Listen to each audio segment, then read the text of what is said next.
Hey everybody, it's Timothy here with Mana Rocks, and today we get to talk about the Azorius, the Popo of Ravnica, in our limited set review for Ravnica Allegiance. So, Azorius are the law-abiding citizens of Ravnica, and thus they play a control element in this limited format. Their mechanic is Addendum, and whether I like this mechanic or not, I do not like this mechanic. We are going to evaluate it fairly. Now, Addendum is a little bit weird compared to the other mechanics in this set because it's not really a full-on fleshed out mechanic. The effects are different from card to card, and it really just depends on what the card is trying to do, but ultimately the way it works is like this. Azorius has a ton of instants, and if you see Addendum on one of those instants, you get a bonus for casting that spell during your main phase. So it almost tricks your mind a little bit. You're taught to cast instants at the last possible moment, but Addendum says, hey, you get a bonus for doing this at sorcery speed.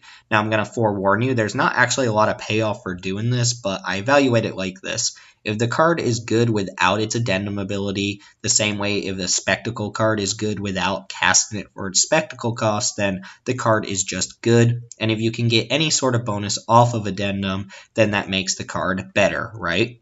Even if you don't get the Addendum abilities off here, if the card is just good on its own, then Addendum doesn't take away from the card. So we'll be evaluating these on a case-by-case basis, and the effects will vary from card to card.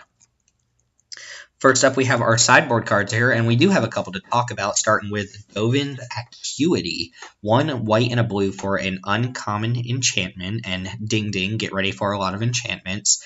This says, when it enters the battlefield, you gain 2 life and you draw a card. And whenever you cast an instant during your main phase, you can bounce it back to your hand. Rather, bounce the enchantment back to your hand, not the instant you cast. You should probably just read the card, right? Now, with this being said, this is kind of a value engine going on throughout the game. If you cast a bunch of instants during your main phases, they don't even necessarily have to be Addendum cards, but that's clearly what this card is trying to get you to do. If you have a bunch of instants in your deck, this card is probably going to pay out fine, and there are a lot of nice disruptive tempo-based instants that could make this a shell of a strong functioning deck. If you only end up with maybe 5 or 6 instants in your deck, I think you leave Bombin's Acuity in the board. It's not quite as powerful as Disinformation Campaign, which is the clear analog here, since it doesn't disrupt your opponent at all. But the fact that it gains you life and always cycles itself means that you're staying alive throughout the game. You're able to cast the card more often. You gain life. You keep cycling, so on and so forth. And you have this engine card. Even if it's not the most powerful effect, it is recursive, and that alone means that there's some value to be gained from building around it. In a completely different turn, we have High Alert. Same mana cost, 1 white and a blue. Also an uncommon enchantment, ding ding, enchantment. It says each creature you control assigns combat damage equal to its toughness rather than its power. First off, you have no control over that. If you have a bunch of creatures with high power and low toughness, well, tough luck. You do not get to control which ones deal damage how. They all deal damage based on their toughness. So clearly incentivizing you to draft a bunch of walls. But wait, walls have defender. Oh, right. High Alert says creatures you control can attack as though they didn't have defender. So you get kind of this assault formation or Arcades, Doran type effect all in one enchantment. And on top of that, there's an activated ability for 2 white and a blue. Untap target creature. Might seem like a little bit of trinket text, but it actually does a little bit here. If you're attacking with your defenders, you can't block with them. Defenders don't typically have vigilance, so being able to activate High Alert and attack with the defender and then untap it when your opponent attacks you back means that that creature can play double duty on offense and defense.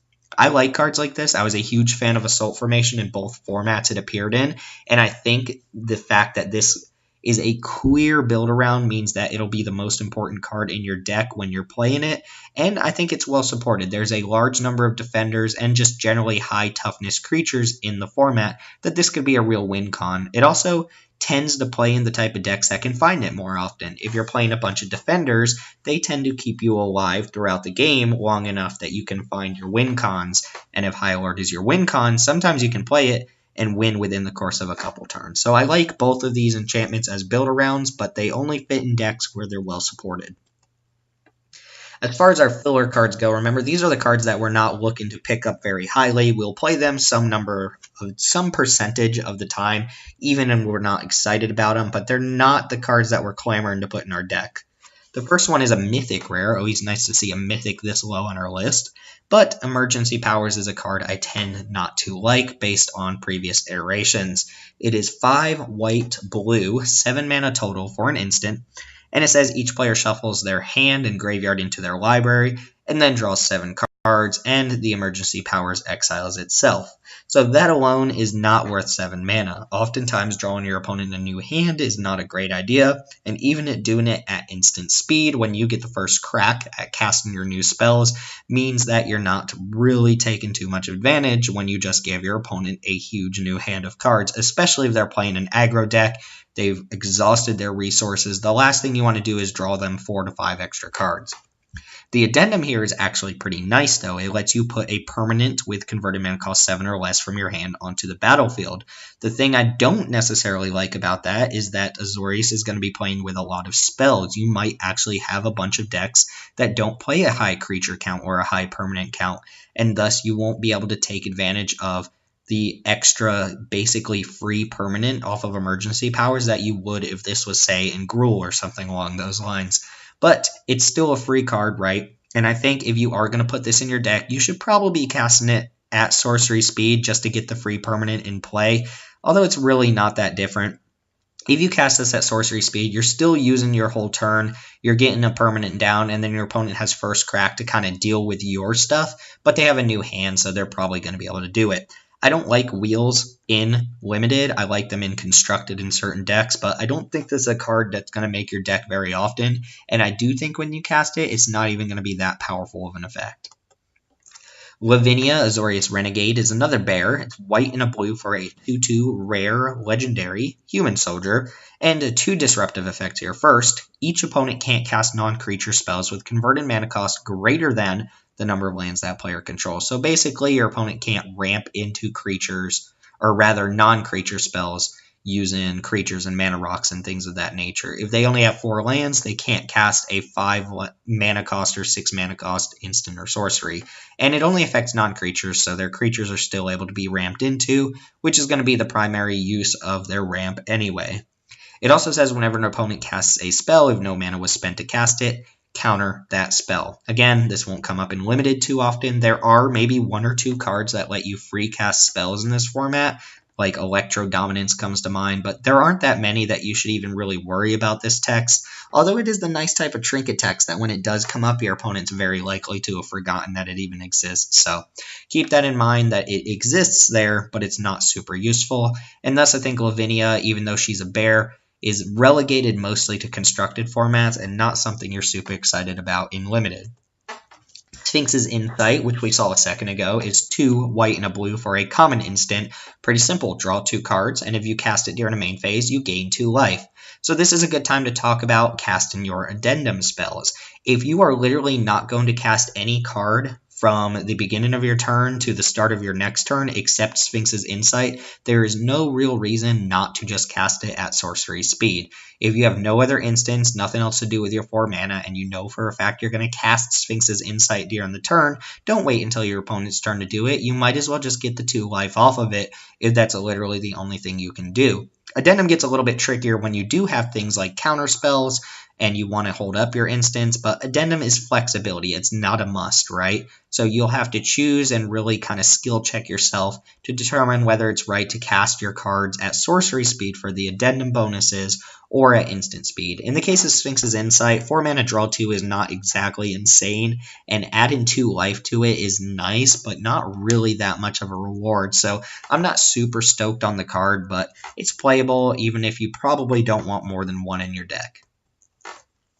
Senate Courier is part of our activated ability cycle here. It's 2 and a blue for a 1/4 bird at common with flying, kind of weak. 3 mana 1/4 flying is not an exciting card, and the activated ability doesn't make it much better. It's 1 and a white to gain vigilance until end of turn. So the idea here is it can chip in small amounts of damage and still be back to block, and that's about all it does. If you have high alert, it goes way up in value, but outside of that, I think it's a little bit weaker of a card, even though it does look like okay sideboard material against some of the hyper-aggressive decks in the format. Arrester's Zeal may be a little bit worse than I'm giving it credit for, or maybe better, I don't know. It's 1 white mana for an instant. It gives +2/+2 until end of turn, and it is a common. So that's a fine combat trick. If you're in the market for combat tricks, then you could do worse than 1 mana +2/+2. That's kind of the go-in rate for pump spells these days. The thing is, I don't think either of the white decks in the format really want pump spells too much. Azorius is more about playing control and dealing with your opponent's creatures than it is about building up a board and using pump spells. They're not really an aggro deck, right? They're not really super defensive with their pump spells, so I don't think Azorius really wants this. And Orzhov is a more grindy deck that's looking to actually lose creatures more often than it is not by self-sacrifice and using Afterlife to its advantage, so I'm not sure if Orzhov really wants a pump spell either. The Addendum here gives your creature flying, which means that you can't actually instant speed this as a Mighty Leap, since there's no way to give your creature flying with this on your opponent's turn, but it is a nice aggressive option if a white aggressive deck exists within the format. I'm just not entirely sure that's a thing yet. If this was a Boros card in Guilds, it would be good, but here I'm a little skeptical about how good it is. Sentinel's Mark is a card that I'm not quite sold on yet, even though it has a lot of potential. It's 1 and a white for an uncommon Flash Aura. It gives the enchanted creature +1/+2 in Vigilance, and the addendum here is that the creature gains lifelink until end of turn. Now, if this just permanently gave the enchanted creature lifelink, I'd be a lot higher on it, since it would make that creature really good in a race.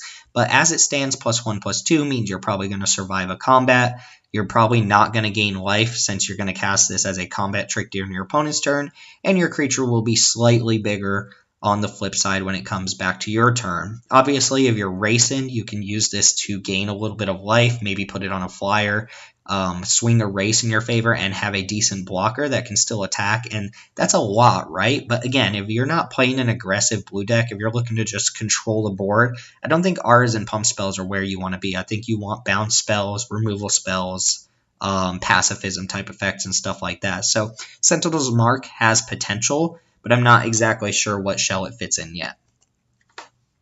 And that's it for our low power level cards. Let's go and start talking about our medium power level cards. These are the cards that we're hoping to get before the wheel, and they probably won't wheel if we pass them up, but we're excited to put them in our deck. The first one being the Senate Guild Mage. This is the blue-white Guild Mage, 2/2 uncommon human wizard, and it has white, tap, you gain 2 life, or blue tap, draw a card, discard a card. So essentially you get a tapped Merfolk Looter here with an activated ability. It costs mana, which makes looting a little bit worse, but it's still a nice option to have. And having these activated abilities plays well with a deck that's already trying to play a bunch of instants. It is kind of neat that the Golgari Guild Mage and the Senate Guild Mage, the Golgari and Azorius Guild Mages, have the same activated ability as one of their abilities, just kind of hearkening to what color pairs can do when they're combined together. But that's a little bit of a digress. I think as it is, this card is okay. Neither of the effects are super powerful and won't really advance the game in your favor, but they keep you alive and dig you to your important cards. So I think the Senate Guild Mage gets a single thumbs up from me, even if I don't think it's super powerful. Absorb is back as a reprint from Invasion. It is white to blue for a rare instant. You counter a spell and gain 3 life. So a harder to cast cancel, but you gain a little bit of life, which is kind of important. I think the counter spells are a little bit weird in Azorius, but again, it goes to kind of skill testing the player, right? Azorius asks you to cast a lot of your spells at sorcery speed, which means you're not often going to have mana up during your opponent's turn, but then at the same time, you've got these counter spells which ask you to keep up mana during your opponent's turn, so the addendum cards look more appealing at instant speed, right? And you'll have to determine whether it's better for you to keep up a counter spell or get the addendum bonuses, which I kind of like, right? It's not the most cohesive strategy, but it does mean that you'll get rewarded for skill. You'll get rewarded for deciding what the best time to do certain things is, and I kind of like that. As it is, Absorb isn't insane. It's about as good in Azorius as I expect or rather, I expected to be as good in Azorius as Ionize was in Izzet, even though I think Ionize is a little bit better and obviously easy to cast. Similar to Bedevil, which we saw in the Rakdos review, this is a card that pushes you all in on Azorius, and it's not even something you want to splash in other decks. So if you're Azorius, pick it up, but I still don't think it's a first pick high, super strong card. It's just a decent counterspell with an additional ability attached to it. Azorius Skyguard is up next. This is a big flyer, 4 white and a blue for a flying first strike 3/3. It is an uncommon human knight. And tacked onto that, we get creatures your opponents control get -1, -0. So first thing, stats alone. 6 mana 3/3 flyer is about 1 mana above the curve that we want, or rather below the curve, I should say. It's a 1 mana more than we want to spend on a 3/3 flyer. If this costs 5 mana, we'd be pretty happy with it, but first strike does mean that this creature is just getting in there, and there's not a lot that can step in the way without dying. That being said, there are a decent number of 4 toughness flyers in the format, which we'll see here in a minute, so it's not great in the mirror match, but that second ability kind of sells it for me a little bit. -1, -0 may not sound like a lot if you haven't played with a card like this before, but it actually affects your opponent way more than it would seem, right? The fact that if your opponent has 5 creatures out, they suddenly lose 5 potential power on board starts to really add up when you think about this against your opponent's aggressive strategies, and the first strike on this card means your opponent's going to have some pretty big boys to get past it without removal spells. That being said, 6 mana for a 3 toughness creature is not super exciting, although I think this card will be playable, and you'll probably play at least 1 copy in each deck if you can pick it up. Our hybrid card for the set is Senate Griffin, which is 2 and double blue-white Azorius hybrid mana, so 4 mana total for a 3/2 common flyer. It's a Griffin, and when it enters the battlefield, you scry 1. Pretty simple ability, and the fact that it's generic means that it fits into any of the blue or white decks. I think Simic is probably the deck that wants this least, but I could definitely see this being in the Orzhov decks, since Orzhov and Azorius are often going to win with flyers in the air. 3 power of flying for 4 mana is usually decent. 2 toughness is slightly better than 1 against some of the pinging effects in Rakdos, and the scry 1 attached to it, while generic, is still pretty decent. So I think overall you get a nice card here and a potential win con for your slower, more controlling Azorius decks. Azorius Knight Arbiter, I think, is a little bit on the exciting side, even if it is a little bit expensive. It's 3 and a white blue, so 5 mana total for a 2/5 common human knight, and 2 abilities, Vigilance and Unblockable, which combine together pretty well on a high toughness creature. So this is going to be able to chip in damage as if it were a flyer, and then sit back and block on the ground. This is the type of card you want when you have high alert, since it becomes 5 toughness, or rather 5 damage per turn, unblockable, and it sits back and basically eats anything that attacks into it. I don't know how many of these you can put in a deck, but this seems like an actual potential win con for Azorius, and the type of card that rewards you for being very controlling, since it almost by itself locks down the ground. 2 power is no joke on a 5 toughness creature. There's not a lot of really aggressive decks that can get through that without 2 for 1 in themselves. And Vigilance and Unblockable is a nice combination of abilities. So while I don't think you want a full play set of this in your limited deck, I could see maybe running 2 of them and using them as the way that you intend to win the game. Code of Constraint is a little bit odd of a card, but still seems like a decent one. It's 2 and a blue for an uncommon instant. It says target creature gets -4, -0 until end of turn, and you draw a card. So that happens no matter what, whether you addendum it out or not. Obviously, that reads like a little bit of a pump spell, or not a pump spell, but rather a combat trick, and most of the times you'll use this as a combat trick. Casting this on your opponent's turn lets you cantrip while also shrinking one of your opponent's creatures, and hopefully killing it off in combat, which to me is fine, especially since it cantrips and replaces itself. If you cast it at sorcery speed, you get all of that, but you also get the Addendum clause, which taps that creature down and stops it from untapping during its controller's next untap step. So those 2 effects don't necessarily play well together. Shrinking a creature's power and then also tapping it down and freezing it for a turn aren't exactly 2 things that play super well together, but it adds to the flexibility of the card. You can either use it as a tempo-based card to get in damage or make sure that you're not getting attacked by a creature during the next turn, or you can let that creature attack and shrink it down and make sure it's just not killing you or your creatures, and either way you're going to draw the card. So I think this is the type of card, when I initially read it, I was confused why it was uncommon, but flexibility is key here, and I think the combination of effects leads to a pretty decent card altogether. Similar to Code of Constraint, we have Arrester's Admonition. This is 2 and a blue for a common instant. Return target creature to its owner's hand. That's about 1 mana more expensive than I would like for my bounce spells. I tend to like bounce spells when they're 2 mana, but they get a little bit clunkier when they cost 3 or more mana. Thankfully, the addendum here saves it. It says if you cast it during your main phase, draw a card. Now, if that was all this did and it was just a sorcery, I would like this card, right? 3 mana, sorcery, draw a card, bounce a creature is a card that we've played with before. I'm thinking Drag Under from Eldritch Moon, and it's almost always good in these tempo or control decks, and you'll play a couple copies. It's disruptive, it stops really aggressive curves, and I really like bounce spells against Simic since it resets their adapt. Your opponent's often going to spend a large amount of mana to adapt a creature, and then you bounce it back to their hand, either instant or sorcery speed, and you basically time walk them even if they get in a little bit of damage. You almost always want to draw a card off Admonition, so you're really incentivized to cast it at sorcery speed, but being able to do it at instant speed could be a blowout, and I like bounce spells nonetheless. They're some of my favorite cards to play with, even when they're not that powerful. Precognitive Perception. This is another card that should probably be in the high power level category, but it really comes down to how aggressive the format is. It is 3 blue, 5 mana total for a rare instant, and it's simple. Draw 3 cards, so Jace's Ingenuity, if you will. The addendum lets you scry 3 before you draw 3 cards if you cast it during a main phase, but I don't think that's a huge bonus. It is nice, right? If you're not under pressure and you can afford to cast this at sorcery speed, if you don't have to hold up any other combat tricks or any bounce spells or removal spells or anything like that, and you can just run it out at sorcery speed without the threat of dying, then you'll do that, and the scry 3 lets you dig a little bit deeper. But if you cast that instant speed, you're going to get ultimately the same effect with just a little bit less selection.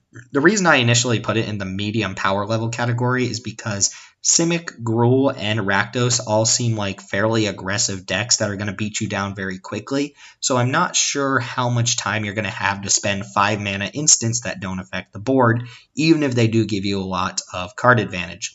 So if you're in a wall deck, if you can keep yourself stable, then Precognitive Perception goes way up in value. But if you have your back against the wall and you're against one of these hyper-aggressive decks or these beatdown decks and you just can't find the time to cast a 5 mana instant that doesn't interact with the board, you might be in a little bit of trouble if you're really banking on Precognitive Perception to be as strong as you want it to be. Summary Judgement is a common here. It's 1 and a white instant and deals 3 damage to target tapped creature. If you cast it during your main phase, it deals 5 damage instead. So I like, again, the flexibility on this card. It's less of a combat trick and more of a removal spell, similar to something like a weaker Gideon's Reproach or an Impeccable Timing, if you will. Just being able to take out an aggressive early creature at instant speed by dealing 3 damage to it is nice. And then later on, if you find that you're playing against Simic and you're getting beat down by bigger creatures, you can use the addendum to kill off a bigger creature, although that often means you're going to have to take a hit or let them swing with it first. So I think this is fine. Keep in mind you can't deal the 5 damage to a creature at instant speed because it is the addendum portion of the card, but 3 damage to a creature at instant speed, as long as it's tapped, is still decent, and there's 1 or 2 ways in the format to actually tap creatures down outside of them just attacking, so it gets a little bit better with those cards. And we're on to our high power level cards. I don't think Azorius has too many bomby type cards, but these are the ones that we're pretty excited to put in our deck, and they're the real payoffs for being in Azorius. The first one is Bombin, Grand Arbiter. I don't think this is as much as a bomb as people seem to think it is, but hey, I might be wrong. It's a 3 mana planeswalker with 3 loyalty. It costs 1 white and a blue. It's a mythic rare, obviously. And the +1 says whenever a creature you control deals combat damage to a player, put a loyalty counter on Dovin. This counts for each creature that deals damage, so if you deal 3 damage to your opponent with 3 creatures, you put 3 counters on Grand Arbiter. And clearly, if you have a huge board, it ticks up fast, but if you're able to deal that much damage across that many bodies with creatures that you have on board, you're probably winning that game regardless of whether you have the Planeswalker or not. So Not entirely sure how effective that is. The real power of Dovin is in the -1, which says create a 1/1 colorless Thopter with flying. You gain 1 life. So that's fine. The problem, of course, is if you play this on turn 3, you -1 to make a Thopter, Dovin's probably just going to die, right? If your opponent did absolutely nothing on turn 2 and 3, then you might get away with sneaking a win with Dovin. But for the most part, I think a lot of decks are going to have 2-drops since there are bears in every single color combination, and good ones at that. And you should expect Dovin to either be attacked on turn 3 or have to at least chump with that Thopter token you made, which makes it a lot worse. If Dovin does nothing else than come down, make a Thopter, block with it, make a Thopter, block with it, make a Thopter, block with it, that's not really that strong of a card, but still decent enough since it blocks a lot of damage that'd be coming at you instead. The -7 is pretty nice. It says look at the top 10 cards of your library, put 3 of them in your hand and the rest on the bottom.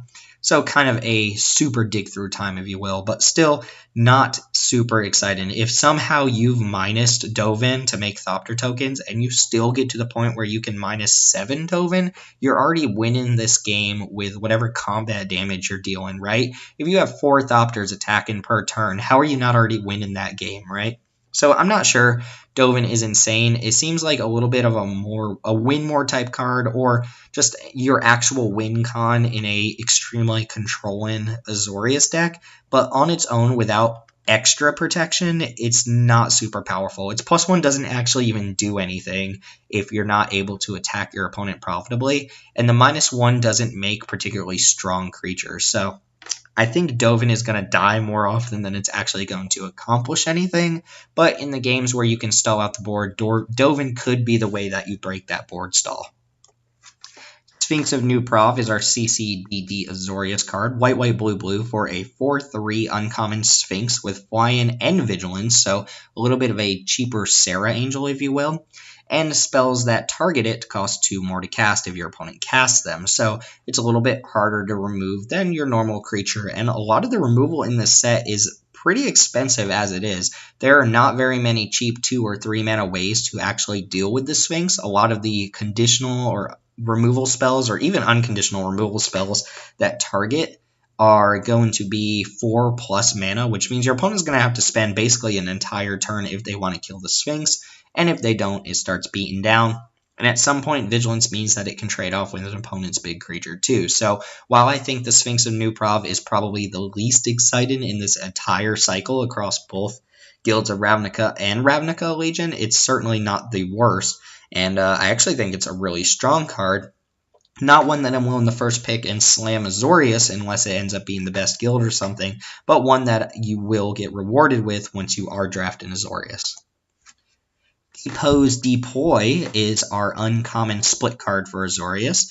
Depose is 1 in a hybrid blue-white mana, so 2 mana total for an instant. Tap a creature, draw a card.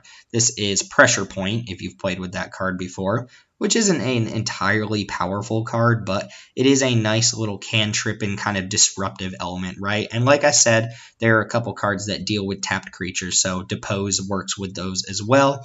You can use it as a disruptive element in Simic or Orzhov as well, so there's some flexibility there. But really, if you draft this card, you're hoping to cast Deploy, which is 2 white, blue for an instant. You create 2 1/1 Thopter artifact creature tokens with flying, and then you gain a life for each creature you control. So on its own, 4 mana for 2/2 worth of flying across 2 bodies and 2 life, and the life gain adds all the other creatures that you have on board. Not super powerful, but 4 mana for 2 surprise bodies at instant speed is something your opponent might not be expecting. It works with mass pump spells, which we'll see 1 or 2 of, and on its own, it just provides a couple blockers if you need to stall, and gains a little bit of life, which could be good against the all-in aggro deck. So Deploy strikes me as a pretty good card altogether, and having Depose attached to it makes it a little bit better, even though I think 9 times out of 10 you're hoping to cast Deploy and not Depose. Unbreakable Formation is an Addendum card I can actually get behind. It's 2 and a white for a rare instant, and the effect is creatures you control gain indestructible until end of turn. So if you've ever played with something like Heroic Intervention or Make a Stand, this is kind of that at instant speed, right? A lot of times you'll use it to kind of pseudo-counter a removal spell, or you'll keep your creatures alive in combat and hopefully take out 1 or 2 of your opponent's creatures. But the real power here is Addendum, which says if you cast it during your main phase, you put a 1/1 counter on each of your creatures, and they gain vigilance until end of turn, plus they still gain the indestructible from the initial effect. So you get kind of this sweeping +1/+1 counter on all your creatures, add a bunch of power to the board, and you get basically a free attack with all your creatures, indestructible and vigilance, meaning they're still back to block, and none of them are going to die in combat. So if you're able to play a strategy which can build out a huge board, this card is going to be very good at swinging in a bunch of damage. You want cards like Deploy and Dovin, or anything that can make multiple flying bodies before Unbreakable Formation becomes very good, even though there aren't actually a lot of ways in Azorius to do this. This is almost an Orzhov card with the Azorius mechanic on it, since Orzhov is going to be a lot better at building out a board. But again, if there's an aggro white deck in the format and I'm just not really seeing it, Unbreakable Formation is going to be a house in there. And the fact that you can cast this at instant speed to kind of disrupt your opponent too and disrupt their plays or their combat step is also an option worth considering. The rare split card for Azorius is Warden. Okay, Warrant is quite good. It's double white-blue hybrid mana to put a target attacking or blocking creature on top of its owner's library at instant speed. So, just a removal spell for a creature engaged in combat. A lot of times you'll use this to slow down an opponent who's attacking you early on, because honestly, you probably want to cast Warden, which is 3 white and a blue to make a Serra Angel. Rather a Sphinx, but you get the point. It's a 4/4 flyer with vigilance, which is just a good card at sorcery speed. So the flexibility on these split cards is what really makes them nice, and the fact that Warden is a big, beefy potential win con in your deck, and Warrant is sometimes a removal spell that can keep you alive or deal with a creature in the late game if you really need to, leads to a combination of cards which give you options, and options are good, especially in a deck that cares about casting spells, casting things at instant speed or holding up spells. So I think Warden is probably close to a first pick here for Azorius, even though neither mode is extremely powerful. They're both combined together to make what I consider, a high power level card, hence its place in this category. While Mage's Binding would actually probably be bomb level removal if it weren't for the fact that it was in 2 colors, since it's kind of stuck in Azorius, but very splashable outside of it. While Mage's Binding is 1 white-blue for a common aura with flash. It enchants a creature, and that creature can't attack, block, or use activated abilities. There are a good number of creatures in this set with activated abilities, mostly because Simic has a guild mechanic that is an activated ability. Keep in mind this stops Adapt, which won't matter too much since creature with the binding on it already can't attack or block, so adapting that creature doesn't really do anything if it can't engage in combat. Sometimes you might even stick While Mage's Binding on a guild mage, which stops it from being relevant, something that Luminous Bonds doesn't really accomplish, right? As it stands, it's a good pacifism effect. Flash allows you to determine whether you need to do it right away or do it on an opponent's end step, and you can always cast it during your own turn to give you a better attack too, since the creature can't block. This is the type of removal spell you're getting rewarded for drafting Azorius for, and you'll play basically every single copy of this card that you can get your hands on. And that leads us to the bombs, or rather I should say bomb, in Azorius. And I'm not even quite sure this is bomb level territory, which just leads to me thinking Azorius is a little bit lower on power level and a little bit more on just kind of a tricky control archetype than it is anything else. That card is Deputy of Detention, which is 1 white-blue for a 1/3 rare Vidalcan wizard, and it has the Detention Sphere ability on it. When it enters the battlefield, you exile a non-land permanent an opponent controls and all permanents with the same name until Deputy of Detention leaves the battlefield. So basically the Deputy of Detention gives you a way to deal with enchantments, problematic creatures, anything that is really beating you down or giving you a hard time, the Deputy can take care of it.